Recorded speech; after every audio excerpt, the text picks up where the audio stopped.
오늘 저에게 주신 말씀은 출애굽기 40장 17절부터 20절까지와 34절부터 38절입니다. 둘째 첫 달 곧 그 달 초하루에 성막을 세우니라. 모세가 성막을 세우되 그 받침들을 놓고 그 널판들을 세우고 그 띠를 띄우고 그 기둥들을 세우고 또 성막 위에 막을 펴고 그 위에 덮개를 덮으니 여호와께서 모세에게 명령하신 대로 되니라. 그는 또 증거판을 궤 속에 넣고 채를 궤에 꿰고 속죄소를 궤 위에 두고 34절입니다. 구름이 회막에 덮이고 여호와의 영광이 성막에 충만하매 모세가 회막에 들어갈 수 없었으니 이는 구름이 회막 위에 덮이고 여호와의 영광이 성막에 충만함이었으며 구름이 성막 위에서 떠오를 때는 이스라엘 자손이 그 모든 행진하는 길에 앞으로 나아갔고 구름이 떠오르지 않을 때에는 떠오르는 날까지 나아가지 아니하였으며 낮에는 여호와의 구름이 성막 위에 있고 밤에는 불이 그 구름 가운데 있음을 이스라엘의 온 족속이 그 모든 행진하는 길에서 그들의 눈으로 보았더라. 아멘. 오늘은 10월 31일입니다. 공교롭게도 1517년 마틴 루터가 종교개혁을 일으켰던 날이 바로 10월 31일 오늘입니다. 그래서 1517년, 지금 2021년이니까 계산하면 오늘이 종교개혁 몇 주기일까요? 참고로 4년 전에 500주기였습니다. 504주기입니다. 오늘이. 그래서 아무래도 본문을 들어가기 전에 또 종교개혁에 관한 부분을 저희들이 조금은 언급을 해야 될 것 같아서 본문과도 관련이 있고 또 한번 우리 유년부 친구들도 집중해서 들으면 충분히 이해할 수 있는 그런 내용입니다. 먼저 질문부터 한번 드려볼게요. 마틴 루터가 종교개혁을 일으킬 때 1517년에 비텐베르크 성당에 95개조 조항을 붙였을 때에 어떤 마음으로 했을까요? 예를 들어서 내가 이제부터 인류를 위한 새로운 계획을 시작하겠다. 내가 이걸 붙여서 뭔가 인류의 획기적인 역사를 내가 일으켜 보겠다. 이런 마음으로 시작을 했을까요? 그렇죠. 질문이 이러면 당연히 아니었죠. 아니었습니다. 마틴 루터는 그런 의미로 붙인 게 아니라 그 당시에 신분이 뭐였냐면 비텐베르크 교회 내에 그 신학교가 있는데 신학교의 교수였습니다. 근데 신학교 교수의 자격으로 그 로마 교황청에 하는 일들을 보니 뭔가 조금 미흡한 부분들, 말씀과 맞지 않는 부분이 있는 겁니다. 그래서 좀 이상하다, 이런 부분은 뭔가 좀 이상하다 해서 95개 조항을 만들어서 제 생각에는 이렇습니다라고 벽에 붙여놓고 혹시 이 생각에 동의하는 사람과 반대하는 사람, 또 그리고 로마 교황청은 입장은 어떠한지 공개 토론을 하고 싶습니다. 그렇게 붙였던 겁니다. 그러니까 이 공개 토론에 임해서 내가 잘못되었으면 나를 설득해주고 만약에 내 의견이 맞다면 우리가 고쳐가면서 하나님을 섬기자, 그런 의도로 시작했습니다. 그런데 결과는 어떻게 됐냐 하면 로마 교황청에서 무시를 해버렸습니다. 뭐 여러 가지가 있겠죠. 뭐 내용이 마음에 안 들었던, 아니면 마틴 루터의 태도가 마음에 안 들었던 로마 교황청에서는 그 루터의 의견을 그냥 싹 무시해버렸습니다. 그렇게 했던 이유는 과거에도 루터와 같은 사람들이 많이 있었거든요. 그럼 그때마다 한두 주 지나면 싹 사그러지는 그런 그게 있었기 때문에 이번에도 뭐 별일이 끝나고 넘어갔는데, 공교롭게도 그 시기와 가장 많이 맞아떨어진 것이 뭐냐면 출판업, 다시 말해서 금속 활자가 그 즈음에 개발이 되면서 마틴 루터가 게시했던 그 내용들이 인쇄가 되면서 삽시간에 유럽으로 퍼져나갔던 겁니다.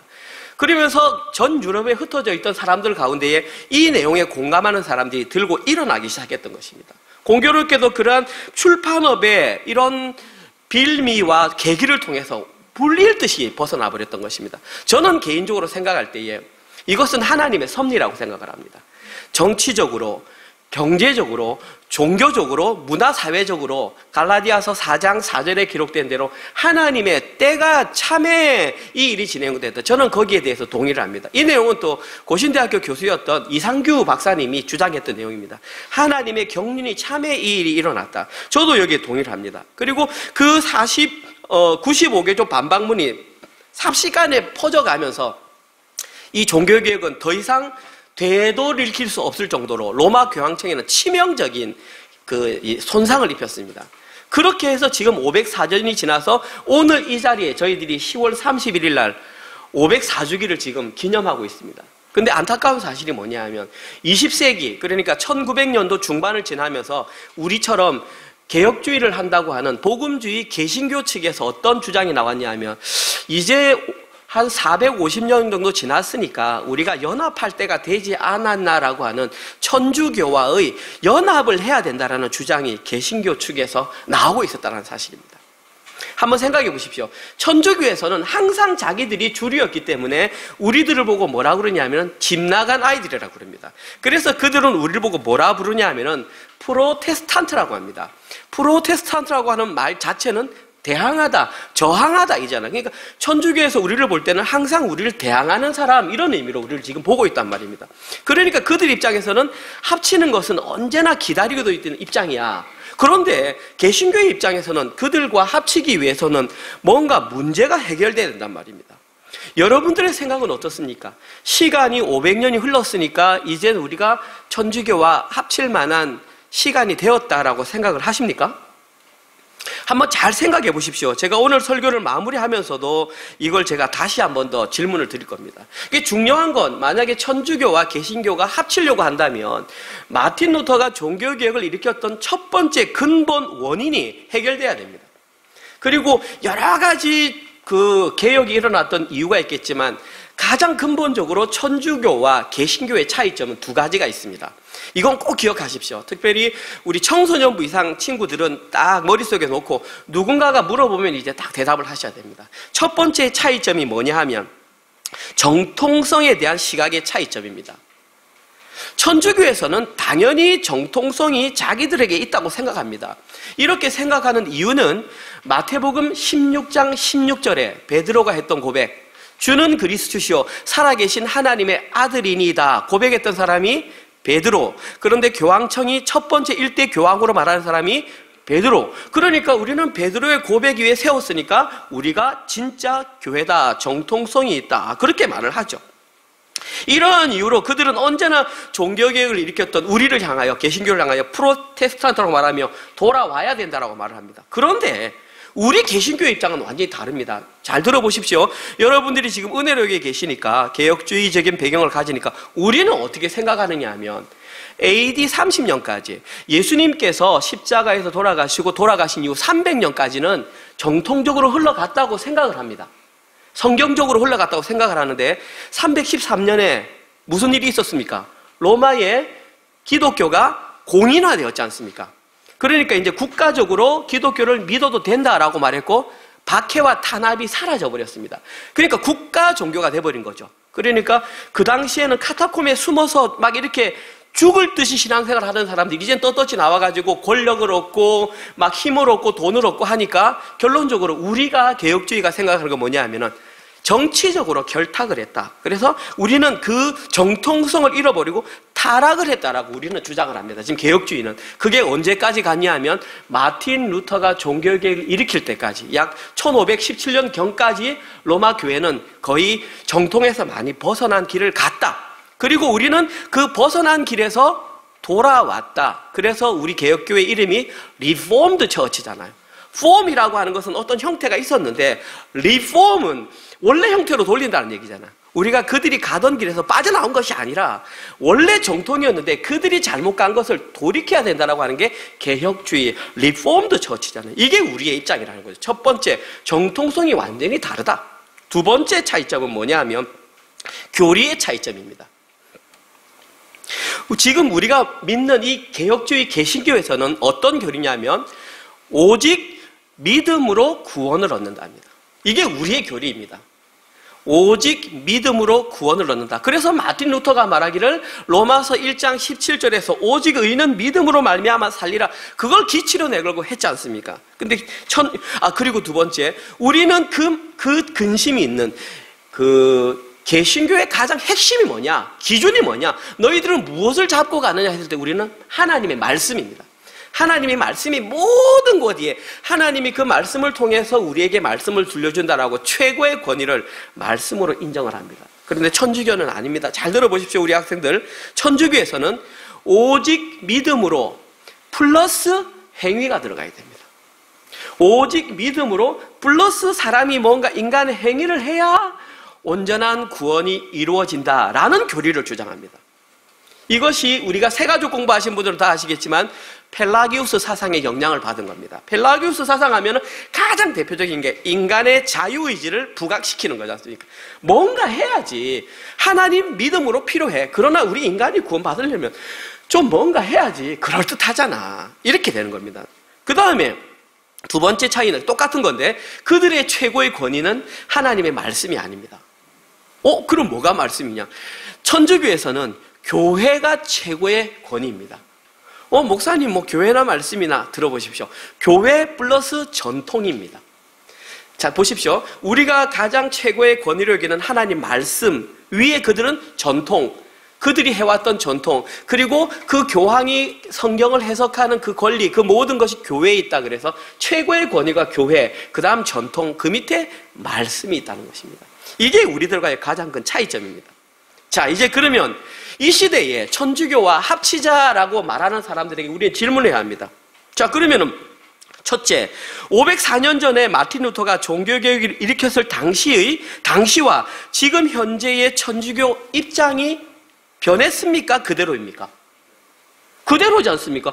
그대로 같으면 연합이 가능합니까? 불가능합니까? 당연히 불가능한 거죠. 근데 만약에 그들이 계속해서 가능하다고 여긴다면 두 번째 질문을 해야 되는 것이죠. 그러면 그들이 천주교가 변하지 않았음에도 불구하고 계속 연합을 해야 된다고 말을 하면 결국 그들은 마틴 루터가 종교개혁을 일으켰던 것이 잘못되었다라고 인정하는 게 되지 않습니까? 그럼 마틴 루터의 종교개혁이 잘못되었다고 인정하면 그들은 개신교회가 아니죠. 그들은 개신교회가 아니기 때문에 그들과 천주교가 합치든 말든 우리와는 전혀 상관없는 것입니다. 만약에 그들이 교리나 그들의 생각들이 바뀌었을 때는 연합은 가능하지만 그렇지 않으면 절대 연합은 이루어질 수 없는 것이 현재 우리의 입장입니다.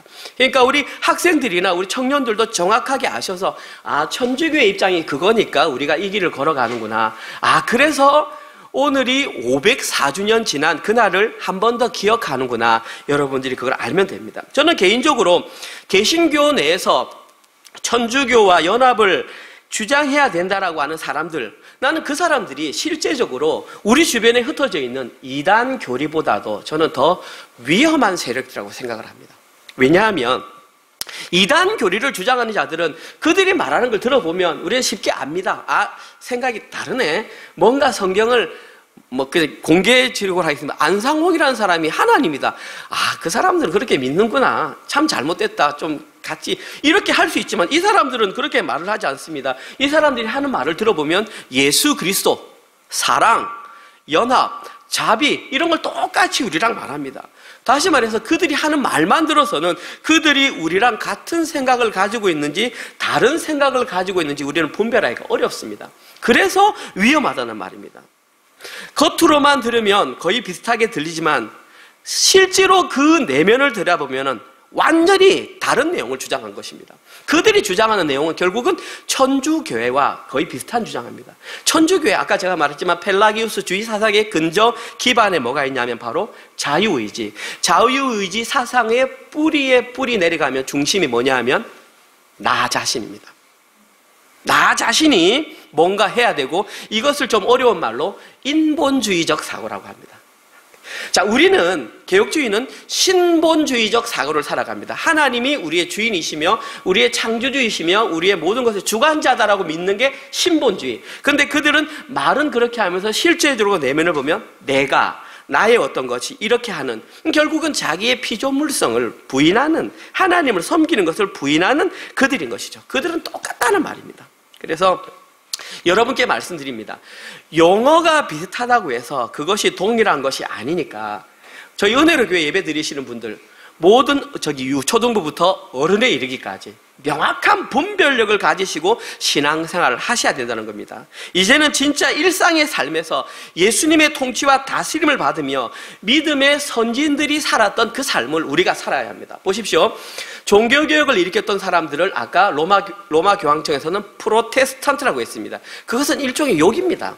이 배신자들, 이 반항자들. 그런데 저희들은 그것을 우리의 것으로 만들었습니다. 우리는 그것을 지키는 사람이에요. 그 전에 있었던 사람들. 예수님이 돌아가시고 사도 바울이 전도 여행을 했을 때에 안디옥이라는 곳에 가셔서 전도를 하다가 2년 이상 두란노 서원에서 복음을 전도하니까 믿는 사람이 생겨났습니다. 그들을 보고 뭐라고 그랬습니까? 성경에 명확하게 그들을 향하여 처음으로 그리스도인이라 하더라. 영어로 말하면 크리스찬입니다. 그건 무슨 뜻이냐 하면 얘들은 이상하게 사는 사람들이야. 우리랑 다르게 사는 비꼬는 말이었습니다. 에휴, 쟤들 크리스찬이래. 이렇게 말을 했습니다. 그리고 종교개혁이 일으킨 이후에 영국에서 탄압을 피해가지고 미국으로 갔던 사람들을 청교도들이라고 합니다. 영어로는 퓨리탄이라고 합니다. 퓨어, 순수한 이 뜻이죠. 퓨리탄이라는 비꼬는 말입니다. 아이고, 쟤네들 잘났대. 지네들이 똑똑하대. 지네들이 깨끗하대. 그렇게 비꼬던 말이 우리의 이름이 된 겁니다. 크리스찬, 그 다음 프로테스탄트, 퓨리탄, 전부 다 원래는 비꼬던 말이었는데 그것이 지금 우리의 말로 딱 왔습니다. 그럼 이 시대의 말로 바꿔볼까요? 아이고, 쟤들은 예수쟁이래. 무슨 쟁이는 낮추는 말입니다. 무드쟁이, 구두쟁이, 전부 다 이렇게 낮은 일을, 천한 일을 하는 사람을 비꼴 때 그런 말을 썼습니다. 전문가라는 뜻이죠. 그런데 예수쟁이라는 말은 예수밖에 모르는 사람, 타협도 못하는 사람, 이런 뜻이 우리의 뜻이 되었는데 지금은 우리의 자랑스러운 이름이 되었다는 것입니다. 이제는 우리 일상의 삶에서 우리가 바로 그러한 쟁의의 삶을 살아야 되는, 하나님이 나의 하나님이고 하나님이 나의 주인이시며 나는 하나님의 백성, 하나님의 피조물임을 인정하며 사는 삶의 주도권을 하나님께 온전히 내어드리는 그 삶을 우리가 살아야 되는 것입니다. 그런데 어떻게 생각해보면 좀 어려워 보이지만 사실은 생각보다 어렵지 않습니다. 왜냐하면 내 마음속에서 하나님을 주인으로 맞아들이시고 내가 없어지면 그 삶은 자연스럽게 일어나는 겁니다. 자꾸 내 속에 내 자아가 나의 삶을 주도적으로 살아가려고 하기 때문에 어렵다라는 것입니다. 이제 우리 장년부 이상 되신 분들은 아마 무슨 말인지 다 아실 겁니다. 이제 문제는 우리 청년부, 청소년부가 이제 어떤 그 삶을 살아내느냐, 이제 그 문제가 남아 있습니다. 많이 어려울 겁니다. 왜냐하면 주변에 청년들이나 청소년들이 그래 사는 사람이 없으니까 내가 이렇게 사는 게 맞나 혼란스럽죠. 이 어른들을 봐도 막 내가 본받고 싶다, 막 배우고 싶다 이런 것보다는 애매하니까 그냥 세상 사람들처럼 사는 게 맞지 않을까라는 갈등이 계속 있다는 말입니다. 아닙니다. 푹 빠져보십시오. 제가 단언하는데 어린 나이에 깊이 만날수록 깊은 신앙생활을 할 수 있습니다. 99세가 되어서 하나님 만나서 제가 하나님께 헌신합니다. 하나님께서 잘 왔다. 하지만 무지 안타깝죠. 99년을 자기 마음대로 살다가 이제 호흡 끝나기 전에, 그런데 만약에 10살, 20살 때 전적으로 이걸 깨닫고 하나님께 헌신했을 때에 그 모든 삶이 행복과 기쁨인데 얼마나 하나님 기뻐하시겠습니까? 저는 청소년들과 청년들에게 그걸 말하고 싶은 것입니다. 자, 오늘 본문 한번 들어가 보겠습니다. 오늘 본문은 출애굽기 마지막 장면입니다. 마지막 장, 마지막 구절입니다. 거의 2달 가까이 집에서 밖에도 못 나오시면서 얼마나 고생 많이 하셨습니까? 정말 어른들도 구약 성경 묵상하기 힘든데 우리 아이들, 제가 주일마다 우리 아내가 아이들 통화하는 거 봅니다.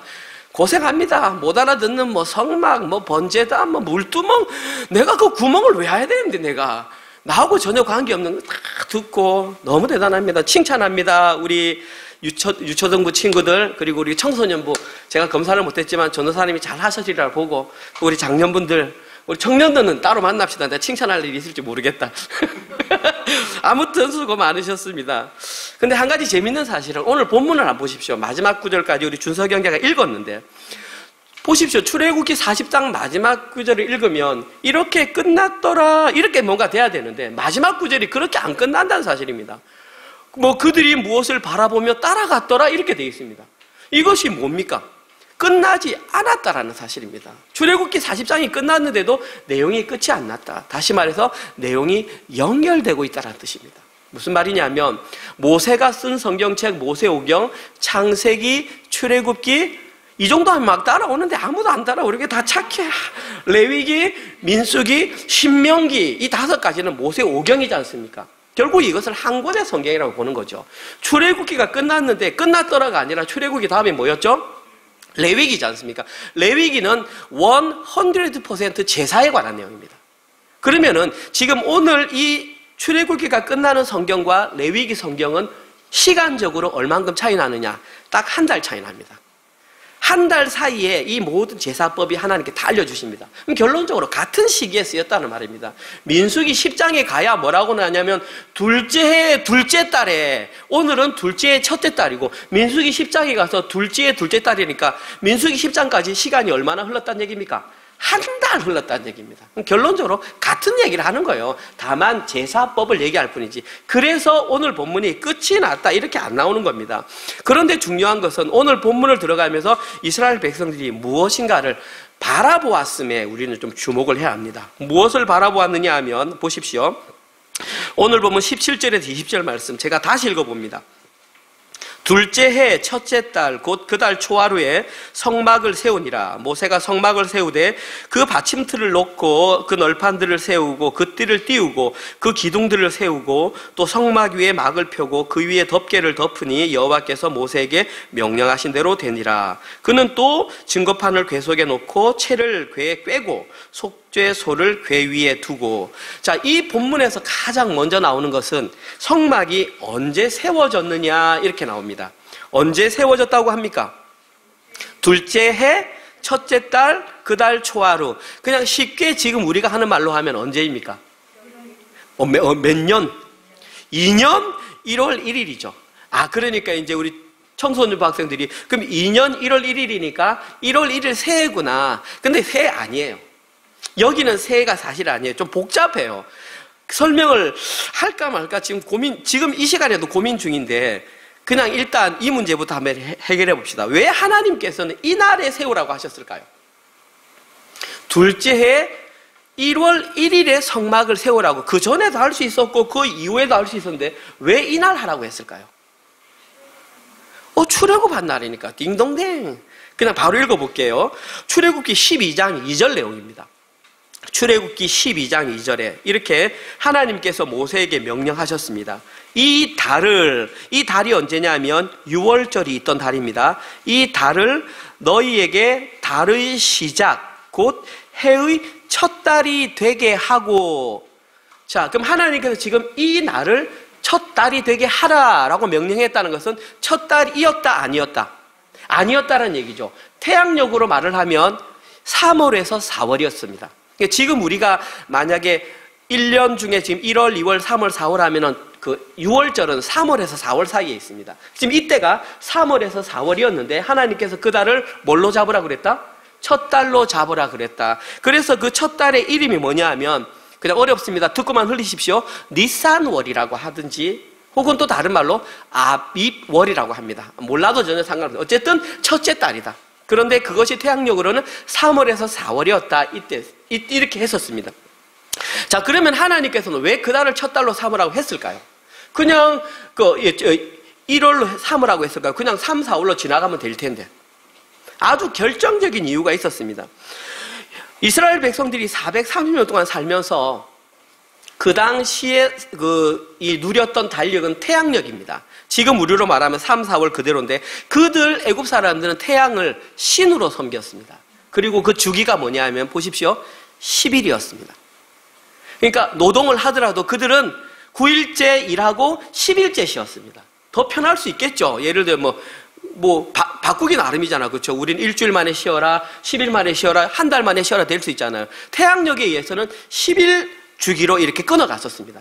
그 시간을 무려 430년 동안 끌어갔습니다. 그러니까 완전히 몸에 배고 뱄단 말입니다. 그런데 하나님께서 이제 첫 달을 선포한다. 그 말인 즉슨 내가 새로운 세계를 시작하겠다라고 선포하신 겁니다.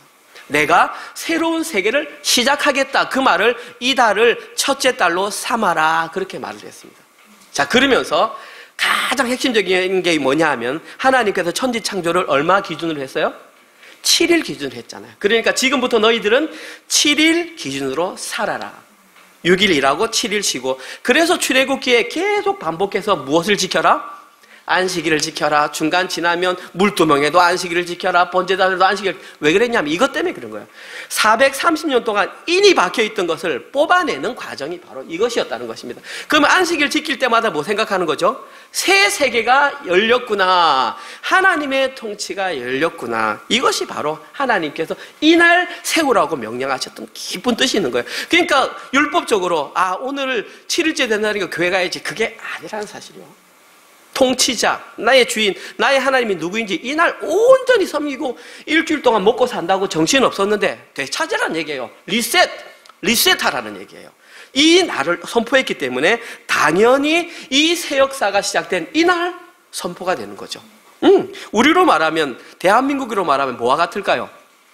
광복절이죠. 8월 15일 공휴일로 지키는 이유가 그날 가족과 놀러 가라고 그러는 것이 아니라 우리나라가 일제에서 해방된 날을 아이들에게 가르치라고 하는 것처럼 마찬가지로 지금 이날 그렇게 세워서 성막이 이동할 때마다 아이들에게 너희들이 이날 새 역사가 시작되었다.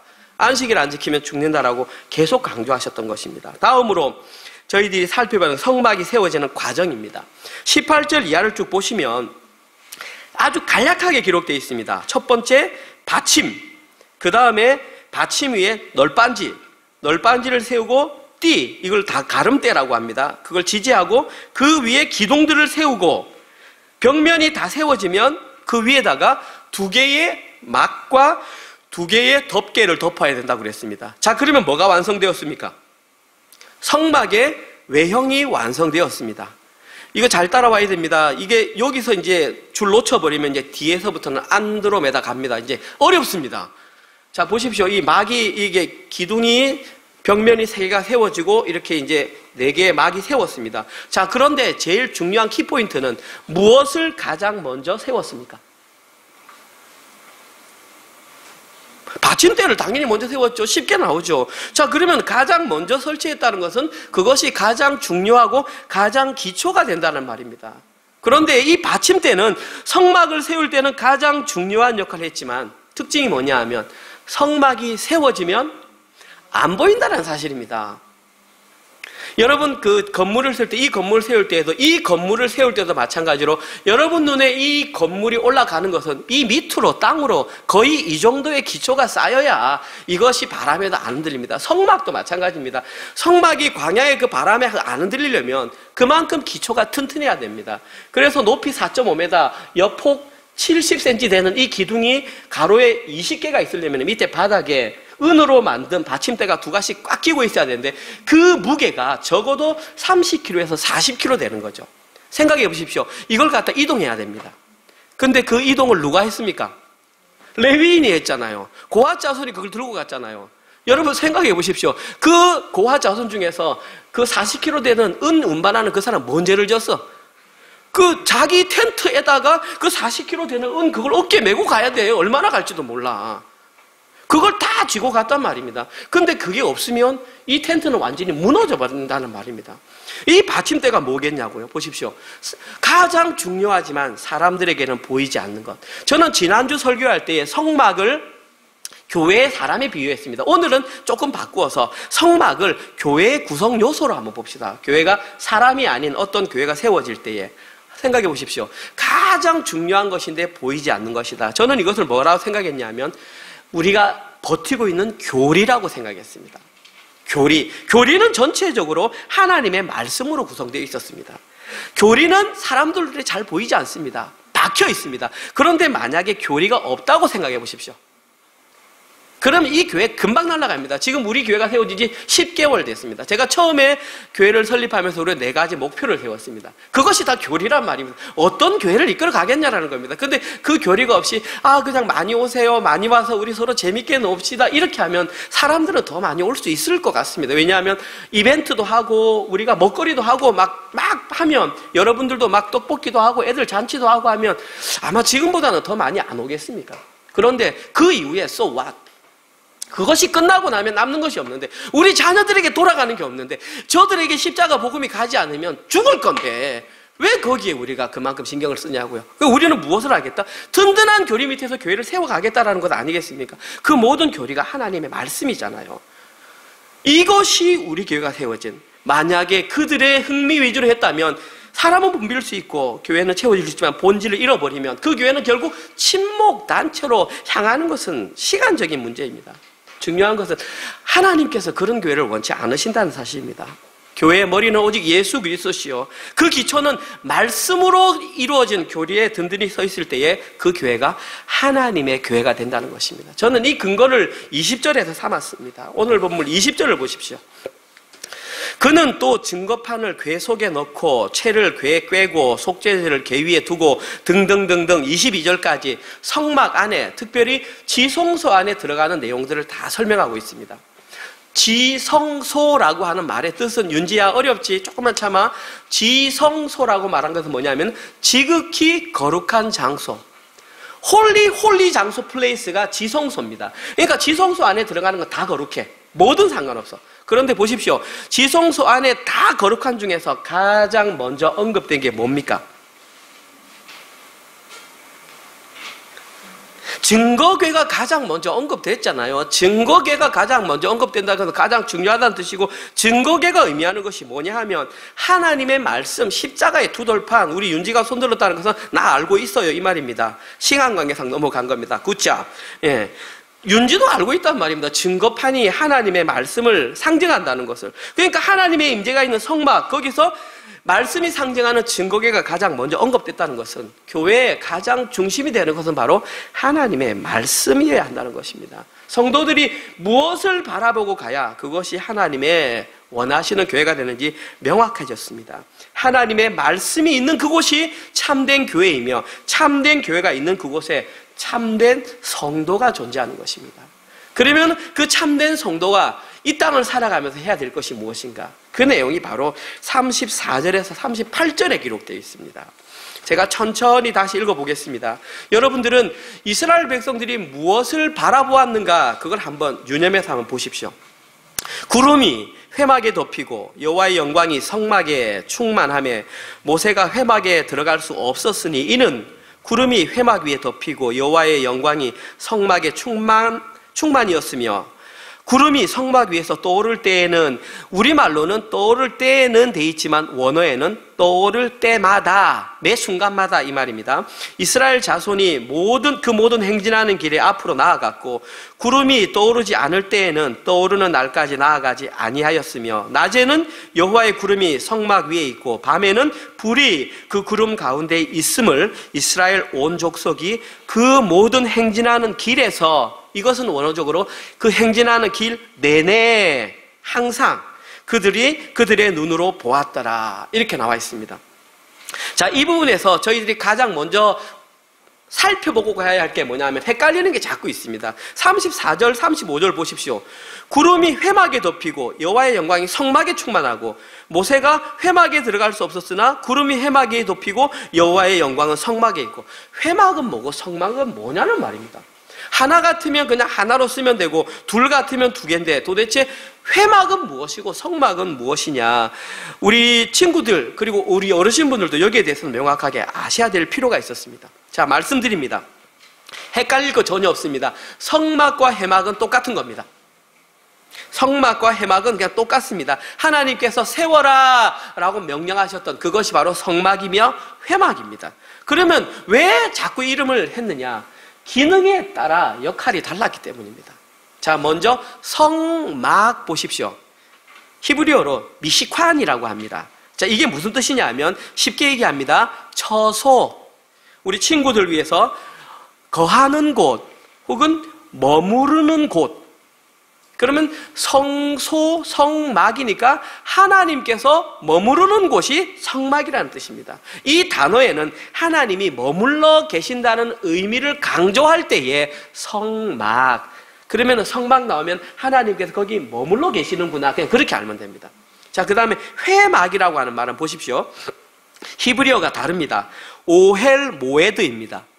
오헬 모에드, 몰라도 전혀 상관없습니다. 중요한 건 두 단어로 되어 있다는 사실입니다.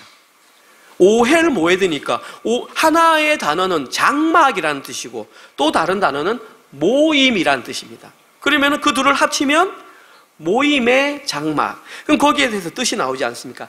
이 회막이라는 단어가 쓰였을 때는 하나님께서 그곳에서 이스라엘 백성들과 만나시겠다라는 의미가 강합니다. 그러니까 성막은 머무르시겠다. 회막은 내가 너희를 거기서 만나주겠다. 그런 의미입니다. 용도에 따라서 이름이 다른 것이지 똑같은 겁니다. 그러니까 헷갈려 하실 필요가 전혀 없습니다. 이것이 이 부분에서 첫 번째 저희들이 살펴봐야 할 것이고요. 두 번째, 성막 위에 머물러 있었던 그 구름의 실체가 무엇인지 한번 봅시다. 사실 이 구름은 여러분이 다 알고 계십니다. 제가 뭐 말씀 안 드려도 이미 출애굽기를 말씀하시면서 그 시내 산에 임했던 구름, 구름 많이 나오기 때문에 구름은 바로 하나님의 임재를 상징하는 게 맞습니다. 중요한 것은 하나님의 임재가 있었는데 왜 35절입니까? 4절입니까? 35절에 보면 모세가 회막에 들어갈 수 없었으니 이 단어가 과연 왜 기록되어 있는가? 하나님의 임재가 있는 곳에서 모세는 항상 들어가 있었는데 왜 이 부분에서는 구태여 모세가 들어갈 수 없었다라고 기록되었는가? 이 부분을 한번 생각해 볼 필요가 있습니다. 저도 고민을 많이 해봤습니다. 그리고 제가 내린 결론은 여기에는 하나님의 어떤 영적인 가르침이 있다. 여기에 하나님의 임재를 의미하는 것은 하나님의 통치와 하나님의 다스림이 실현되는 하나님 나라를 상징한다. 하나님의 통치와 하나님의 다스림이 있는 하나님 나라. 그러면 이 하나님 나라에 들어갈 수 있는 사람은 오직 거룩한 하나님의 백성만 들어갈 수 있습니다. 여기서 말하는 거룩한이라는 그 단어의 정의가 뭐냐면 죄가 있지 않은 혹은 죄의 문제가 해결된 사람만 들어갈 수 있습니다. 오늘 이 상황으로 결론 짓는다면 저희들은 예수 그리스도의 보혈의 피로 이미 우리의 죄가 다 해결됐기 때문에 저희들은 하나님의 임재에 머무를 수 있는 하나님 나라에 들어갈 수 있는 사람이 된 것이 맞습니다. 그런데 왜 그때는 모세조차 못 들어간다고 했느냐? 모세는 하나님의 얼굴을 직접적인 대면할 정도로 이스라엘 백성들과 하나님 사이에 중재자 역할을 했던 사람 아닙니까? 맞습니다. 그런 모세였다 할지라도 이 부분에서는 인간으로 스스로의 죄의 문제를 해결할 수 없는 연약한 인간의 모습을 하나님께서 모세를 통하여 드러나고 밝혀주시기 위해서 모세조차 거기에 들어갈 수 없었다. 그만큼 여러분들이 십자가의 은혜로 구원받아서 하나님 나라에 들어갈 수 있는 것이 얼마나 큰 은혜이냐. 하나님을 대면해서 볼 수 있었던 모세조차도 못 들어갔는데 우리가 지금 거기에 하나님의 십자가 보혈의 은혜로 그 길 들어갈 수 있는 자격을 얻었다는 것이 얼마나 대단한 특권이냐. 그것을 지금 우리들에게 말씀해 주는 것입니다. 이렇게 하나님의 성막 위에 임재가 머물렀던 그것을 경험했던 이스라엘 백성들에게는 이제 삶의 방향이 완전히 바뀌었습니다. 오늘 본문에 보면 37절과 38절에 보면 구름이 떠오르지 않을 때에는 구름이 떠오르지 않을 때마다 그러니까 구름이 떠올라야만 그들은 움직일 수 있는 하나님께서 어떤 사인을 줄 때만 움직일 수 있는 하나님 절대 의존적인 존재로서 다시 한 번 더 확인 도장을 찍었던 것입니다.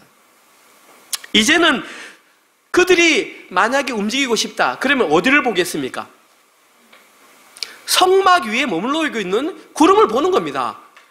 우리 갈까요 말까요 상관없어요. 일하다가도 농사를 짓다가 아니면 제사를 지내고 있다가도 딱 보면은 성막에 구름이 쫙 떠올라갖고 움직이면은 다리를 딱 집에 가서 텐트 쌓아야 됩니다. 텐트 막 싸고 레위인들은 성막 다 허물어야 됩니다. 기둥 다 뿌고 아까 말씀드렸던 그 어떤 사람은 40kg 되는 그거 어깨에 다시 매야 됩니다. 그러니까 그들의 모든 시선은 성막 위에 시선이 머물러 있었다라는 것입니다. 이 성막 위의 구름이 바로 하나님의 임재, 하나님의 말씀을 상징하는 것입니다. 자, 그러면 이제 하나님의 백성이 된 우리들은 어디에 시선을 집중하며 살아야 할지가 너무나 명확해졌습니다. 이제 우리의 관심은 오직 증거판, 하나님의 말씀이 상징되는 구름, 그것이 어떻게 움직이느냐에 우리는 모든 시선이 가 있어야 됩니다. 이제 이스라엘 백성들은 100% 하나님의 손에 붙들린 백성이 되었습니다. 그래서 37절, 38절 이하에 구름이 떠오를 때마다 혹은 그들이 행진하는 여행길 내내 이것이 의미하는 것은 그들의 전 인생을 말하는 것입니다. 이것은 이제 우리가 살아가는 우리의 전 인생 내내 우리가 무엇에 집중하며 살아야 되는가. 이제 우리는 성막 위에 떠있는 구름에만 우리의 시선이 집중되어야 합니다. 그럼 우리의 삶은 너무나 단순해집니다. 무엇을 먹을까, 무엇을 마실까, 무엇을 입을까 염려할 것이 아니라 성막 위에 구름이 언제 움직일까 그것만 지켜보면 됩니다. 우리가 집중해야 될 것은 오직 하나님의 임재, 하나님의 말씀이 있는 것입니다. 그리고 그 움직임이 포착되었을 때는 즉각적으로 순종할 때 우리는 살 수 있습니다. 이것이 이스라엘 백성들이 광야 40년 살아갔던 방법입니다. 이제는 광야 같은 인생을 살아가고 있는 저희들이 살아갈 방법이 바로 구름 기둥, 하나님의 임재, 하나님의 말씀을 바라보아야 하는 것입니다. 이것이 바로 출애굽기 전체의 결론이자 주제입니다. 너희들은 바로 새로운 역사가 시작된 사람들의 일꾼들이다. 그러면 무엇에 주목해야겠느냐? 하나님의 임재가 어딘지 주목해야 한다는 것입니다. 자, 오늘 첫 번째 질문으로 돌아갑니다. 천주교 일부 개신교인들이 천주교와 연합을 해야 된다고 생각을 합니다. 제가 좀 전에 말씀드렸지만 그들이 변하지 않는 이상 그 연합은 절대 불가능한 것입니다. 만약에 그 연합이 가능하다면 그들이 무엇을 바라보며 사는가에 대해서 우리는 초점을 맞춰야 합니다. 그런데 그들이 여전히 인본주의적 사고를 가지고 피조물인 자기 자신, 죄인인 우리 인간에게 집중하고 산다면 그들과의 연합은 있을 수가 없는 것입니다. 뿐만 아니라 그들이 어떤 자이다 할지라도 이 땅을 살아가는 사람들 가운데에 그 중심에서 벗어난 사람들과 여러분들이 어떻게 교대를 하며 살아야 할지는 이제 명확해졌습니다. 따라서 504년 전에 있었던 종교개혁은 그때 일어났던 어떤 해프닝이 아니라는 사실입니다. 지금 이 시대에도 저와 여러분의 삶을 통해서 종교개혁은 진행되어야 한다는 사실입니다. 한순간에 머무는 이슈가 아니라는 사실입니다.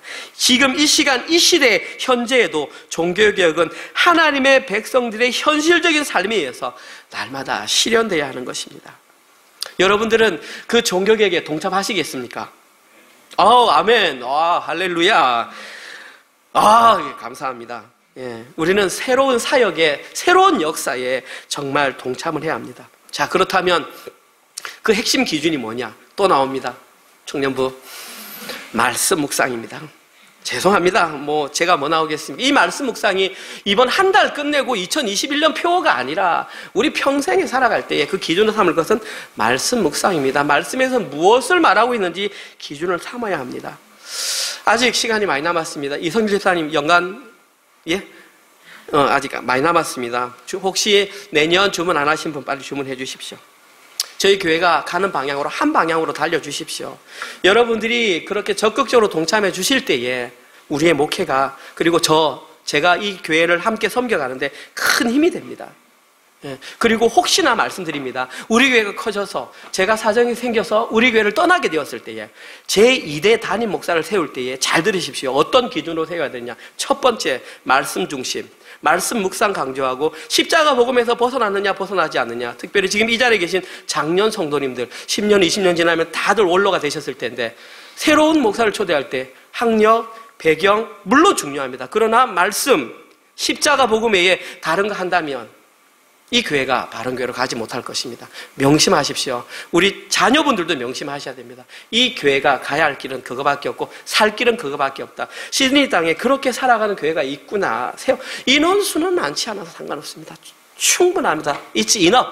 충분합니다. 이 십자가 복음에 동참해서 하나님의 뜻으로 살아가기 원하는 자들이 필요한 것이지 막 와서 막 분주하게 막 움직이고, 물론 마음은 좋을 수 있지만 과연 하나님께서 기뻐하시는 교회 모습이 그것일까 한번 고민을 해봅니다. 이제 새롭게 대면 예배가 시작되었습니다. 본격적으로 우리의 삶을 통해서 십자가 복음과 하나님의 말씀대로 순종하는 그러한 삶을 잘 살아내는 여러분 되셨으면 좋겠습니다. 그들이 바로 뭐냐 하면 오늘 제목이 뭡니까? 제목이 뭡니까? 바라보는 자들. 자, 보십시오. 바라보는 자들입니다. 밭자와 가운데 보자와 들자들 합치면 뭡니까? 그들이 바로 바보들입니다. 여러분들이 바로 바보들입니다. 우리의 시선이 오직 하나님께만 맞추어 살아가는 그 바보들, 세상의 원리로 살지 않고 하나님 나라의 원리로 살아가는 바보들이 바로 저와 여러분입니다. 바보라는 소리 들어도 그러한 삶을 살아가는 게 진정한 행복의 지름을 깨달으시고 순종하시는 분들 되시기를 주님의 이름으로 축원드립니다. 아멘. 우리 다 함께 일어나셔서 시선,